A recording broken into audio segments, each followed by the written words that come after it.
एक महिला रोते हुए कह रही थी, हमें कुछ नहीं बताया जा रहा, लेकिन लोग बीमार पड़ रहे हैं, बस इतना काफी था। इंटरनेट पर दहशत फैल चुकी थी। कुछ ही घंटों में हंटा वायरस दुनिया के सबसे ज्यादा सर्च किए जाने वाले शब्दों में शामिल हो गया। लोग फिर वही सवाल पूछने लगे, क्या ये नया पैंडेमिक बन सकता है? लेकिन जहाज के अंदर स्थिति और भी गंभीर होती जा रही थी। जहाज पर दुनिया के अलग अलग देशों से आए यात्री मौजूद थे। कुछ लोग एडवेंचर के लिए आए थे, कुछ रेयर पोलर लैंडस्केप्स देखने, तो कुछ अपनी जिंदगी की सबसे यादगार यात्रा जीना चाहते थे। डेक पर हंसी गूंज रही थी, लोग फोटो खींच रहे थे, समुद्र शांत दिखाई दे रहा था। लेकिन उसी जहाज के अंदर एक इंसान का शरीर धीरे धीरे जवाब देना शुरू कर चुका था। पहले उसे हल्की थकान महसूस हुई, फिर बुखार, फिर अचानक सांस लेने में तकलीफ। शुरुआत में डॉक्टरों को लगा यह सामान्य वायरल इन्फेक्शन होगा, लेकिन अगले कुछ घंटों में उसकी हालत इतनी तेजी से बिगड़ी कि मेडिकल स्टाफ घबरा गया। उसके फेफड़े ठीक से काम नहीं कर रहे थे, ऑक्सीजन लगातार गिर रही थी। ऐसा लग रहा था जैसे कोई अदृश्य चीज उसके शरीर को अंदर से बंद कर रही हो। दुनिया अभी पूरी तरह संभली भी नहीं थी। लोग अब भी पिछली महामारी की यादों से बाहर निकलने की कोशिश कर रहे थे, लेकिन इंसानों को क्या पता था कि हजारों किलोमीटर दूर बर्फीले समुद्र के बीच तैरते एक लग्जरी क्रूज शिप पर एक नया डर जन्म ले चुका है। और इस बार खतरा हवा में नहीं दिख रहा था, वो चुपचाप लोगों की सांसों के अंदर उतर रहा था। मई 2026, दक्षिणी महासागर की बर्फीली हवाओं को चीरता हुआ MV हॉन्ड्यूस धीरे धीरे आगे बढ़ रहा था। समुद्र के बीच मौजूद MV हॉन्ड्यूस अब पूरी तरह बदल चुका था। कुछ घंटे पहले तक जहां हंसी सुनाई दे रही थी, अब वहां सिर्फ डर था। कॉरिडोर्स खाली पड़े थे, कैबिन्स के दरवाजे बंद थे और हर पैसेंजर अपने कमरे के अंदर बैठा एक ही सवाल सोच रहा था, क्या हम भी संक्रमित हो चुके हैं? जहाज के मेडिकल सेक्शन में अफरा तफरी मची हुई थी। डॉक्टर्स लगातार मरीजों की जांच कर रहे थे। कुछ लोगों को तेज बुखार था, कुछ को सांस लेने में तकलीफ शुरू हो चुकी थी, और सबसे डरावनी बात, सिम्टम्स तेजी से बढ़ रहे थे। एक पैसेंजर ने बाद में बताया, ऐसा लग रहा था जैसे पूरा जहाज धीरे धीरे पैनिक में डूब रहा हो। और फिर जहाज पर दूसरा मरीज मिला, फिर तीसरा। अब पैनिक शुरू हो चुका था। क्रू मेंबर्स तेजी से कॉरिडोर्स में भाग रहे थे। कुछ कैबिन्स को तुरंत सील कर दिया गया, पैसेंजर्स को अपने कमरों में रहने का आदेश दिया गया। लेकिन सबसे डरावनी बात अभी सामने आनी बाकी थी। प्रारंभिक मेडिकल रिपोर्ट्स में सस्पिशन गया हंटा वायरस की तरफ। बस इतना सुनना था, पूरा जहाज डर में डूब गया, क्योंकि ये कोई सामान्य वायरस नहीं था। ये वही वायरस था जिसका नाम सुनते ही दुनिया को रहस्यमयी मौतों की याद आने लगती है। कुछ यात्रियों ने सीक्रेटली वीडियो रिकॉर्ड करने शुरू कर दिए। किसी ने देखा मेडिकल टीम PPE सूट्स में घूम रही है, किसी ने देखा एक पैसेंजर को स्ट्रेचर पर ले जाया जा रहा है। और फिर सोशल मीडिया पर पहली पोस्ट वायरल हुई, क्रूज शिप पर डेडली वायरस आउटब्रेक। कुछ ही घंटों में ये खबर पूरी दुनिया में फैल चुकी थी। न्यूज चैनल्स लगातार ब्रेकिंग न्यूज चला रहे थे। क्या फिर एक नई हेल्थ इमरजेंसी शुरू हो गई है? क्या समुद्र के बीच डेडली इन्फेक्शन फैल चुका है? क्या दुनिया फिर उसी डर की तरफ लौट रही है? लेकिन सबसे बड़ा सवाल था, आखिर ये वायरस जहाज तक पहुंचा कैसे? जांच शुरू हुई। धीरे धीरे शिप के कुछ स्टोरेज एरियाज में रोडेंट कंटेमिनेशन के संकेत मिले। छोटे छोटे ड्रॉपिंग्स, कुछ कंटेमिनेटेड सर्फेसेस और बंद हिस्सों में इन्फेक्शन के ट्रेसेस। अब अधिकारियों को शक होने लगा कि जहाज पर मौजूद कुछ लोग अननोइंगली वायरस इनहेल कर चुके थे। और अगर ये सच था, तो समुद्र के बीच मौजूद वह लग्जरी क्रूज अब सिर्फ एक जहाज नहीं था, वह बदल चुका था एक तैरती हुई क्वारंटीन जोन में। और बाहर पूरी दुनिया डरी हुई आंखों से उसी जहाज को देख रही थी। क्रू मेंबर्स PPE सूट्स पहनकर घूम रहे थे। खाना अब कैबिन डोर्स के बाहर रखा जा रहा था। किसी को बाहर निकलने की अनुमति नहीं थी, लेकिन सोशल मीडिया को रोकना संभव नहीं था। कुछ पैसेंजर्स ने सीक्रेटली वीडियो अपलोड करने शुरू कर दिए।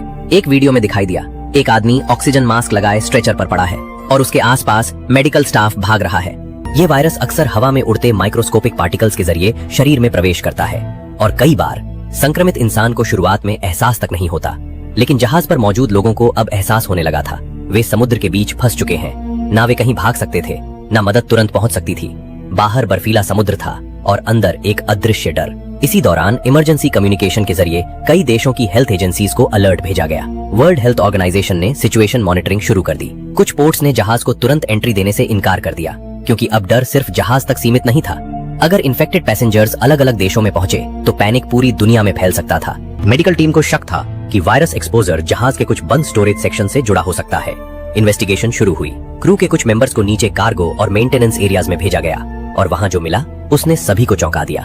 कुछ स्टोरेज रूम्स में रोडेंट ड्रॉपिंग्स पाए गए। दीवारों के कोनों में छोटे नेस्ट्स दिखाई दिए। कुछ जगहों पर कंटेमिनेशन के स्पष्ट संकेत थे।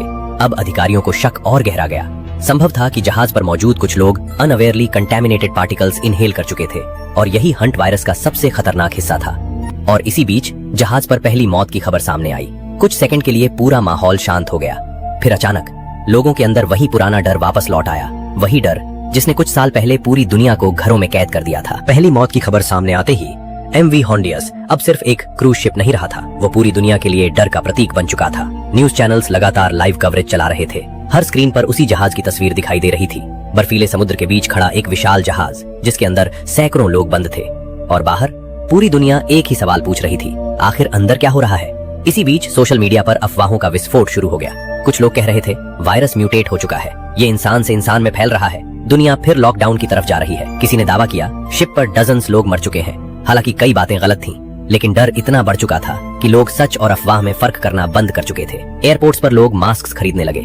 कुछ देशों में फार्मेसीज के बाहर लंबी लाइनें लग गईं, क्योंकि लोगों के दिमाग में फिर वही यादें लौट आई थीं, खाली सड़कें, सायरन की आवाजें और आइसोलेशन वर्ड्स। लेकिन इसी बीच साइंटिस्ट्स लगातार एक चीज साफ कर रहे थे, हैंटा वायरस। आमतौर पर कोविड की तरह तेजी से इंसान में नहीं फैलता, फिर भी वे पूरी तरह निश्चिंत नहीं थे, क्योंकि जहाज पर मिले कुछ केसेस अनयूजुअल दिखाई दे रहे थे। कुछ रिपोर्ट्स में एंडीज स्ट्रेन की चर्चा शुरू हो चुकी थी। ये वही स्ट्रेन था जिसके बारे में पहले limited human to human transmission की संभावना जताई गई थी। बस इतना सुनना था, पैनिक और बढ़ गया। अब ये सिर्फ एक आउटब्रेक नहीं रहा था, ये अनसर्टेनिटी का डर बन चुका था, और अनसर्टेनिटी हमेशा सबसे खतरनाक होती है। इसी दौरान जहाज पर मौजूद पैसेंजर्स की हालत मानसिक रूप से भी बिगड़ने लगी। कुछ लोग लगातार अपने परिवार वालों को वीडियो कॉल्स कर रहे थे। कुछ को लगने लगा था कि शायद वे जिंदा वापस नहीं लौटेंगे। कुछ रो रहे थे। एक पैसेंजर ने मैसेज भेजा, हम हर खांसी की आवाज से डर रहे हैं। ये सिर्फ बीमारी का डर नहीं था, ये आइसोलेशन का डर था, समुद्र के बीच फंसे होने का डर, जहां बाहर बर्फीला अंधेरा था और अंदर इनविजिबल वायरस का शक। इसी बीच इमरजेंसी इवैक्यूएशन प्लान तैयार किया गया। कुछ गंभीर मरीजों को स्पेशल मेडिकल ट्रांसपोर्ट से निकालने की कोशिश शुरू हुई, लेकिन खराब मौसम लगातार मुश्किलें बढ़ा रहा था। तेज हवाएं, बर्फीली लहरें और समय तेजी से निकलता जा रहा था। फिर वर्ल्ड हेल्थ ऑर्गेनाइजेशन ने ग्लोबल एडवाइजरी जारी की। पोर्ट्स को अलर्ट पर रखा गया। पैसेंजर्स की ट्रैवल हिस्ट्री चेक होने लगी और कई देशों ने पोलर क्रूज मॉनिटरिंग बढ़ा दी। अब पूरी दुनिया समझ चुकी थी, एक छोटा सा वायरस समुद्र के बीच मौजूद एक जहाज को कुछ ही दिनों में ग्लोबल फियर में बदल सकता है। लेकिन सबसे डरावनी बात अभी बाकी थी। साइंटिस्ट्स अब ये जानने की कोशिश कर रहे थे, क्या ये आउटब्रेक सिर्फ एक एक्सीडेंट था या भविष्य में आने वाले किसी बड़े खतरे की वार्निंग। एमवी हॉन्डियस के अंदर हालात अब नियंत्रण से बाहर होते जा रहे थे। जहाज के हर कोने में डर बस चुका था। जो लोग कुछ दिन पहले तक समुद्र की खूबसूरती देख रहे थे, अब वही लोग अपने ही सांसों से डर रहे थे। मेडिकल टीम लगातार काम कर रही थी, लेकिन एक चीज साफ हो चुकी थी, ये सिर्फ एक सामान्य आउटब्रेक जैसा मामला नहीं था, क्योंकि लक्षण तेजी से बिगड़ रहे थे और कुछ केसेस बेहद गंभीर हो रहे थे। इसी दौरान जांच रिपोर्ट्स में एक बार फिर नाम सामने आया, हैंटा वायरस, और इसी नाम ने पूरे इन्वेस्टिगेशन को और गंभीर बना दिया, क्योंकि ये कोई नया वायरस नहीं था, लेकिन इसका बिहेवियर हमेशा अनप्रेडिक्टेबल रहा है। वैज्ञानिकों ने तुरंत जहाज के एनवायरमेंटल सैंपल्स की जांच शुरू की। कुछ बंद स्टोरेज एरिया से मिले संकेत, रोडेंट कंटेमिनेशन और माइक्रोस्कोपिक पार्टिकल्स, सब कुछ एक ही दिशा में इशारा कर रहा था। संक्रमण का स्रोत जहाज के अंदर का एनवायरमेंट हो सकता है, लेकिन सवाल अब भी वही था, क्या ये केवल एक्सीडेंटल एक्सपोजर था या किसी नए म्यूटेशन की शुरुआत। इसी दौरान कुछ इंटरनेशनल एक्सपर्ट्स ने वार्निंग दी, हैंटा वायरस पल्मोनरी सिंड्रोम कई बार तेजी से गंभीर रेस्पिरेटरी फेलियर पैदा कर सकता है, और अगर डायग्नोसिस में थोड़ी भी देरी हो जाए तो मरीज की स्थिति बिगड़ सकती है। यही वजह थी कि जहाज पर पैनिक और बढ़ गया। पैसेंजर्स अब हर छोटी चीज से डरने लगे थे, हर खांसी, हर छींक, हर हल्की कमजोरी। कुछ लोग अपने कैबिन से बाहर निकलने से भी डरने लगे थे, और साइकोलॉजिकल इम्पैक्ट इतना गहरा था कि कई लोग खुद को मेंटली अनस्टेबल महसूस करने लगे। इसी बीच एक और बड़ी चुनौती सामने आई। जहाज का आइसोलेशन समय बढ़ता जा रहा था, सी कंडीशंस खराब थीं, रेस्क्यू ऑपरेशन स्लो हो रहा था और मेडिकल इवैक्यूएशन सीमित थी। इस स्थिति में एक्सपर्ट्स दो हिस्सों में बढ़ गए। कुछ का मानना था कि ये लोकलाइज्ड एक्सपोजर है और खतरा ज्यादा नहीं फैलेगा, लेकिन कुछ वैज्ञानिकों को चिंता थी, अगर ये वायरस किसी नए पैटर्न में बदल गया हो तो भविष्य में ये और खतरनाक हो सकता है। इसी डर ने पूरी दुनिया को फिर से जहाज की घटना के बाद कई देशों ने क्रूज सेफ्टी प्रोटोकॉल और रोडेंट कंट्रोल सिस्टम्स को और सख्त कर दिया। वर्ल्ड हेल्थ ऑर्गेनाइजेशन ने भी इस तरह के आउटब्रेक्स को लेकर अवेयरनेस बढ़ाने पर जोर दिया। लेकिन सबसे बड़ा सवाल अभी भी हमारे सामने है, क्या हम सच में तैयार हैं उन अदृश्य खतरों के लिए जो कभी भी कहीं भी हमारी नॉर्मल लाइफ में घुस सकते हैं। अब सोचिए, अगर ये घटना एक क्रूज शिप में हो सकती है तो किसी बंद शहर, किसी गांव या किसी घर में क्यों नहीं। यही वजह है कि अवेयरनेस ही सबसे बड़ा हथियार है। आपको हर छोटी जानकारी को सीरियस लेना होगा। सफाई, प्रिकॉशंस और अवेयरनेस, यही आपकी पहली सुरक्षा लाइन है। और अब वर्ल्ड हेल्थ ऑर्गेनाइजेशन ने एक बार फिर मॉनिटरिंग और एडवाइजरी को तेज कर दिया। कंट्रीज ने ट्रैवल एडवाइजरीज अपडेट कर दी, क्रूज रूट्स की जांच शुरू हो गई और पोलर एक्सपीडिशंस पर टेम्परेरी रिस्ट्रिक्शंस की चर्चा होने लगी। लेकिन असली सवाल अब भी अनआंसर्ड था, क्या ये घटना सिर्फ एक आइसोलेटेड आउटब्रेक थी या इंसानों को ये याद दिलाने के लिए एक वार्निंग कि प्रकृति के अंदर छिपे खतरे अभी खत्म नहीं हुए हैं, और अगर ये सिर्फ शुरुआत है तो अगली बार खतरा कितना बड़ा हो सकता है। MV होंडियोस की कहानी अब सिर्फ एक जहाज की नहीं रही थी, ये कहानी बन चुकी थी एक पूरे युग की चेतावनी। जहाज पर जो हुआ उसने पूरी दुनिया को एक बार फिर याद दिला दिया कि इंसान जितना भी आगे बढ़ जाए, प्रकृति के अदृश्य खतरे हमेशा मौजूद रहते हैं। हंटा वायरस ने एक बार फिर ये साबित किया कि कुछ खतरे दिखाई नहीं देते, लेकिन उनका असर बहुत गहरा हो सकता है। हालांकि वैज्ञानिकों ने ये साफ किया कि ये वायरस आमतौर पर व्यापक मानव से मानव संक्रमण नहीं फैलाता, फिर भी इस घटना ने ग्लोबल हेल्थ सिस्टम्स को सतर्क कर दिया, क्योंकि असली डर सिर्फ वायरस नहीं था।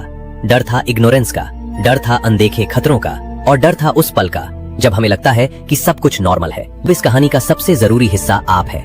अगर आपको ये पूरी डॉक्यूमेंट्री हंटा वायरस पर आधारित इन्वेस्टिगेशन पसंद आई हो तो नीचे कमेंट में जरूर बताइए। क्या आपको लगता है कि भविष्य में ऐसे अननोन वायरसेस और बढ़ सकते हैं? और अगर आप ऐसी real life mysteries, viral outbreaks और शॉकिंग ट्रू स्टोरीज देखना चाहते हैं तो इस चैनल को अभी सब्सक्राइब कर लीजिए, क्योंकि हर नई कहानी सिर्फ एक वीडियो नहीं होती, वो एक चेतावनी होती है।